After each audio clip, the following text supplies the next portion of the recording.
مرحبا وحياكم الله في هذا الفيديو الجديد. تشوفون قاعد ينصح سيد علي الشريفي. اجتمعوا أقوى أساطير بالعالم. منو قاعد ينصح منو؟ لكن أنا لا أنتقد ولا أحكي على أي أحد، بس شوفوا الفيديو وطونا رأيكم. شلونك سيد؟ الله يسلمك شيخ حبيبي. شلون صحتك؟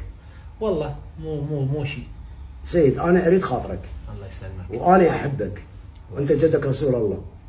ليش تخلي لغط عليك بالشارع وانت على باب الله وتريد لقمة الحلال، وادري بك انت تدور لقمة الحلال. صح. وصاير لغط عليك بالشارع، تحكي على فلان تحكي على فلان، انت تحكي مو بسوء نية، لكنه الناس تاخذ عليك بسوء نية.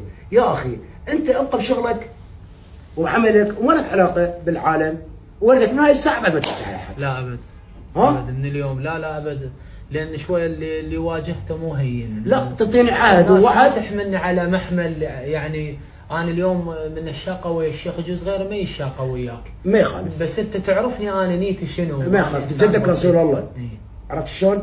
انا اللي اريده من عندك بعد ما تحكي على واحد. وانت تدري شيخ، يعني ما انا مو من وراء القصد، يعني اعرف انا مجالس اعرف يصير. لا تحكي على هاي البنيه وعلى هذا وعلى هذا. هسه البنيه والله يمكن هاي راح تروح ما راح تسوي لك شيء زين، وغيره وغيره وغيره، بس من هاي اللحظه بعد ما بدك تحكي. لا ابدا امانه الله. عهد الله ورسوله. ثق واعتقد ابد نهائيا مني اليوم من هذا المكان، ابد ما اجي بطاري اي انسان. والله يبارك، وانت تحتاج مو بس شيخ احمد الوالي، اي واحد انت بالشارع حسب كلفة خاطرك كلها تريد يعني تحكي وياك، وانت انسان شويه صرت غير شكل هسه زين. ايوه. ومعروف على التواصل ومعروف على غيره، فلا اريده من عندك بعد تحكي وكلها تساعدك العالميه. قابل انت ما حد يعوفك سيد. حبيبي الله. عرفت شلون؟ بس من هاي اللحظه بعد. من هاي اللحظه ابدا. عاد جيب يدك. الله شاهد. لا والله. وتخلي النكات مالتك. لا والله ابد. لا عادي جدا. اريدك، لا اريدك ارشادات للناس. اي والله. بدك ترشد الناس، انت عوف الحكي هذا سيد. صحيح.